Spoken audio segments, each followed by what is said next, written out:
राहणार तुळजापूर. आज पत्रकार परिषद घ्यायची जे टाईम आला माझ्यावर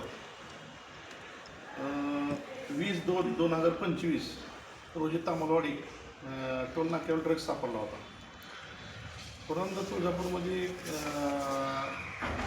काही लोकांची नावं आली, ती 35 ते 40 लोकांची नावं आली. पण माझ्या विरोधात सतत एक अर्ज देणार राजेंद्र दिगंबर माने त्यांनी तामलवाडी पोलीस स्टेशनला एक अर्ज दिला की विशाल छत्रेच्या ह्याच्यामध्ये नाव आहे. मग ते अर्ज दिला. मग त्यामध्ये काय झालं, आपले सुनील ढेपे धाराशिव त्यांनी माझी बातमी लावली त्या अर्जाच्या अनुषंगाने. अर्ज तर काय लिगली नव्हता, पण त्यांनी अर्ज घेतला आणि बातमी लावली की राजेंद्र दिगंबर माने यांचा स्फोटक जबाब म्हणून. मग ती बातमी मला माझ्या मित्रांनी फॉरवर्ड केली. मला विचारले काय भानगड आहे तुझ्या विरोधात असा अर्ज मला माझ्यावर. तर मी विचारलं त्याला. मी पुन्हा ढेपे साहेब पोलीस स्टेशनला गेलो आणि तिथून सुनील ढेपे यांना फोन लावला किंवा तुम्ही बातमी दिली आहे ही खरी आहे का, आणि त्या बातमीमध्ये काय मजकूर लिहिला की विशाल छत्रेवर खून, दरोडा आणि अजून असे गुन्हे टाकले त्यांनी. तर माझ्या कुठलाही खुनाचा गुन्हा नव्हता. आणि त्यांनी बातमी प्रसिद्ध केली सगळीकडे. मित्रांचे फोन यायला लागले. मग मी त्याला विचारलं किंवा तुम्ही खोटी बातमी का लावली, तर त्यांनी मला उत्तर दिले मी माझ्या ज्या बातमीमध्ये लावलेलं ना, मला राजेंद्र माने यांनी जे अर्ज दिला आहे त्याच्यामुळे मी बातमी लावली. ते एक झाला विषय. पुन्हा नंतर 4/3/2025 बातमी लावली. 5/4/2025 राजा माने यांनी अजून एक अर्ज दिला कोर्टामध्ये की विशाल छत्रेचं नाव घ्या म्हणून धाराशिव कोर्टामध्ये, जिथे ही केस चालू होती तिथं. मग तिथून पण त्या कोर्टाने त्याला हाकलून लावलं. पुन्हा नंतर मी मुंबईला माझ्या कामासाठी गेलो होतो.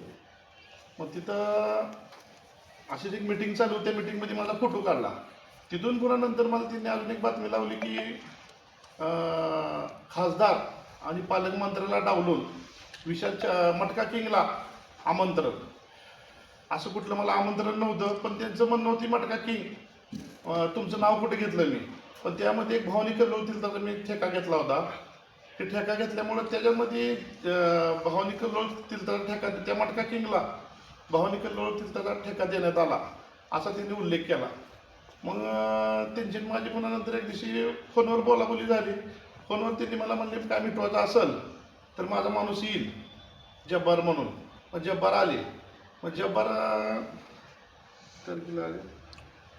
जब्बारने मला हॉस्पिटलपाशी बोलविलं. जब्बार शेखनं मला म्हणले ते साहेबांना सांगितलं ते करून टाका. म्हणजे कोणचे साहेब, तर सुनील ढेपे. मग त्यांनी 1 लाखाची मला मागणी केली. मग 1 लाखाची मागणी केल्यावर मी त्यांना आता पैसे सध्या नाहीत, पण मी रिकामा हाताने जाऊ का म्हणून मला जब्बार शेख म्हणले. म्हणलं माझ्या अकाउंटला एक 5-10 हजार रुपये मी तुम्हाला अकाउंटवर मारतो. तर त्यांनी मला काय सांगितलं, तुमच्या अकाउंटवर नको, दुसऱ्या कोणाच्या अकाउंटवर मारत असेल तर मारा. मग मी एका किराणा दुकानमध्ये माझ्या जवळच्या संबंधात तिथे गेलो आणि तिथून त्यांना 5,000 रुपये त्यांनी ज्या नंबरला सांगितलं त्या नंबरला 5,000 रुपये मारले. पण तरी पण मला सारखं तुझं नाव घेईन, तुला अडकीन म्हणून मला त्रास द्यायला चालू केला. पण नंतर ही कालची तक्रार जी दिलेली आहे मी, आता त्यांच्यावर काल गुन्हा दाखल झाला 2 तारखेला 2/1/2026ला. ती मी 29/9/2025ला SP मॅडमला धाराशिवमध्ये दिलेला आहे. आणि 3 महिन्यांनी ती कारवाई झाली आज. मग 3 महिन्यांनी कारवाई झाली, त्यांना आज अटक केली वाटतं काल. आणि जाणून बुजून मला सारखं अडकवण्याचा प्रयत्न करत आहेत त्यांनी. माझ्या ह्या संबंधात कुठलाही म्हणजे ह्याच्यामध्ये संबंध नाही. माझ्यावर गुन्हे एवढे आहेत, माझ्यावर अशी कारवाई झाली आहे, खून आहे, दरोडा आहे, कुठलीही माझ्यावर केस नाही. पहिल्या केस होते सगळे निर्दोष झालेले आहेत. बस तक्रार दिलेली आहे. तर पोलिसांनी तक्रार उशीर केलेला आहे, मी केलेला नाही ते. आज का दाखल करून घेतली? मग ते त्यांना माहिती चौकशी मी त्यांनी वारंवार त्यांच्या SP मॅडमकडे DSP मॅडमला वारंवार ह्याची चौकशी करत होतो. मग त्या चौकशीमुळे त्यांनी मी 23/12/2025ला सुद्धा अर्ज केलेला आहे चौकशी पूर्ण म्हणून. पण त्यांनी काल गुन्हा दाखल केला. 9व्या महिन्यापासून जवळपास 4 महिने व्हायला लागले. 4 महिने झाले. माझ्या मागे तर वादग्रस्त कोणाचा असला असता राजकीय, तर माझा त्या दिवशीच गुन्हा दाखल झाला असता. त्या दिवशी काय पुरावे दाखल केले का म्हणजे तुम्हाला? हो, फोनपे, गुगल पे सगळं त्यांना दाखवून दिलेलं आहे मी तवाच. पुरावे दाखल झाल्यावरच काल गुन्हा दाखल झाला? हां, काल गुन्हा दाखल 4 महिने. हो, बँक स्टेटमेंट वगैरे त्यांना दिली मग चौकशी चालू होती DSP ऑफिसला आपली धारा आपल्या तुळजापूरमध्ये. मग तिथून मी सारखं रोज चाललो. मग तिने चौकशी चालू आहे म्हणून चौकशी चालू मला खेळवत राहिली 3 महिने. बातम्या दिल्याच्या रागातून खोटा गुन्हा दाखल केला असं बोललं जातं. नाही मी बातम्या माझ्या विरोधात त्यांनी खोट्या लावल्यात आत्तापर्यंत. त्यांनी बातम्या लावायला चालू केलं आणि त्यांनी मला मागणी केली. मी मटका किंग आहे तर माझ्यावर केस पाहिजे मटक्याची. विशाल छत्रा मटका किंग यांची म्हणजे खासदार आणि पालकमंत्र्यापेक्षा मी मोठा नाही. त्यांना डावलून विशाल छत्रीला आमंत्रण अशी बातमी लावली. मग मी त्यांना विचारणा केली. त्याच्यामध्ये सुद्धा अर्ज दिला मी दुसऱ्या दिवशी जाऊन. जरी लावली त्यांना विचारलं का तुम्ही कसं काय लावलं? हो लावली ना. विचार त्याची रेकॉर्डिंग सुद्धा आहे माझ्यापाशी. ती सुद्धा ऐकू शकता तुम्ही.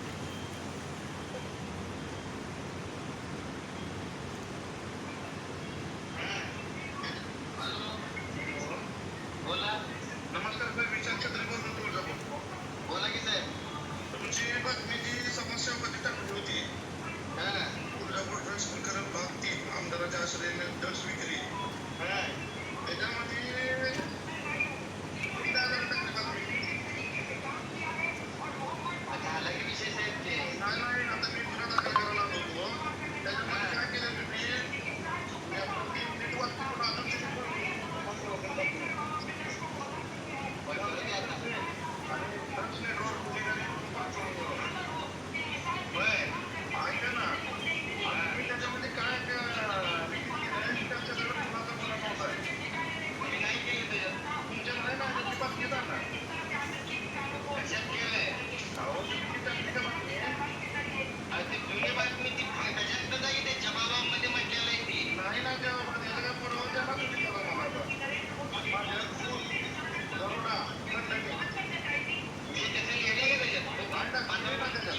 दिलंय ना, बघा तुम्ही. पाठवा. नक्की पाटील. खून, दरोडा, खंडणी. कोणाचा गुन्हा माझ्यावर कुठला नाही. खंडणीचा नाही, दरोड्याचा नाही. जाणून बुजून मला त्रास पैशाच्या हेतूतून दिला होता. पैशाची मागणी केली त्याचं काय रेकॉर्ड आहे का आपल्याकडे? रेकॉर्ड आहे, फोन पे केलेला आहे मी त्यांना. नाही असं जसं आता रेकॉर्डिंग केली हा. तसं फोन नाही माझ्यापाशी पाठवून दिलं त्यांनी मला. आणि जब्बार शेखनं सांगितलं 5,000 पाठवायला. त्यांचा माणूस आला आणि त्यांच्या नंबरवर पैसे घेतले. त्याच्यावर तुम्हाला दाखवतो. आणि मी त्यांना बातमी टाकली हो तर बातमी पाठवा मला पाठवली. त्यांनी ओके म्हणले खाली. मी काय ओके तर मला ब्लॉक केलं त्या दिवशी. तुम्ही म्हणता की राजेंद्र माने यांनी तक्रार दिली होती. कोणीही तक्रार दिल्यानंतर जसा मजकूर तक्रारीमध्ये आहे तसा कोणी पत्रकार असला तसाच उल्लेख करणार नाही. नाही ना, तक्रार दिलेलीच नाही त्यांनी. नुसता अर्ज दिलेला आहे. त्या अर्जाच्या अनुषंगाने पोलिसांनी त्यांना पोच वगैरे दिलेली नाही कुठलीच. आणि पोच न देताच ती स्फोटक त्यांच्यापाशी जबाब असेल तर मला सांगा तुम्ही.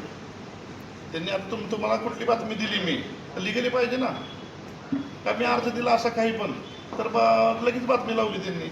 संबंधित तुम्ही जे तांबलवाडीचे सहाय्यक पोलीस निरीक्षक आहेत त्यांच्याशी बोलणं झालं का? इथं जॉब तर खोटा आम्ही जाऊन चौकशी केली ना तिथं. नाही म्हणले आमचा काही संबंध त्यांचं नाही. सही शिक्यानं काय सुद्धा नाही म्हणले आम्ही. जेव्हा आमच्या ह्या प्रकरणामध्ये एवढ्या मोठ्या प्रकरणात आम्ही कोणाचा जबाब घेणार नाही म्हणले असं. तुम्ही कोणत्या भीतीपोटी पैसे त्यांना ट्रान्सफर केले? काय कारण होतं पैसे देण्याचं? कारण म्हणजे सारखं मला भीती घालवली. इथं मी तुला उचलायला लावीन, मी चांगल्या दाना लावलंय. तुळजापूरमध्ये चांगली माणसं मध्ये घातलीत. नाही तेच रेकॉर्ड आहे तसं बोलले पैसे हा तसं बोललेच का रेकॉर्ड नाही मला समोरच बोलले ना. धाराशिव कोर्टामध्ये मला समोरच भेटले त्यांनी आणि समोरच बोलले. आपण हे व्यवहार करण्याच्या अगोदर पोलिसांमध्ये तक्रार वगैरे दिली होती का? मला पैशासाठी असं तुम्ही हे करतात, त्रास देत आहेत? नाही मी तक्रार दिली पहिल्यांदा. पुन्हा नंतर त्यांनी काय केलं, मी एक तक्रार दिल्यावर त्यांनी थांबविलं प्रकरण. पैसे दे मला मिटवून टाकतो पण माझ्याकडे पैसे नाही म्हणून मी तक्रार दिली पुन्हा लास्टला. आता काय पुढे आपली मागणी? आपली मागणी काय की आज ते जे मी अर्ज दिला होता SP साहेबांना त्यांनी आज त्याच्यावर कारवाई केली आहे. योग्य त्यांना मला न्याय द्यावा त्यांनी. तुम्ही बदनामीचा खटल्यावर दाखल करणार का? हा करणार आहे. त्यांच्यावर बदनामीचा खटला दाखल करणार आहे मी. आणि पुन्हा नंतर दिल्लीला सुद्धा मी त्यांची कंप्लेंट केलेली आहे त्यांच्या ह्याच्यावर चॅनलवर. ती पण पोच आहे माझ्याकडे. त्या दिवशीच मी त्यांना चुकीच्या बातम्या लावतात म्हणून मी दिल्लीला कंप्लेंट केलेली त्यांची ऑनलाईन.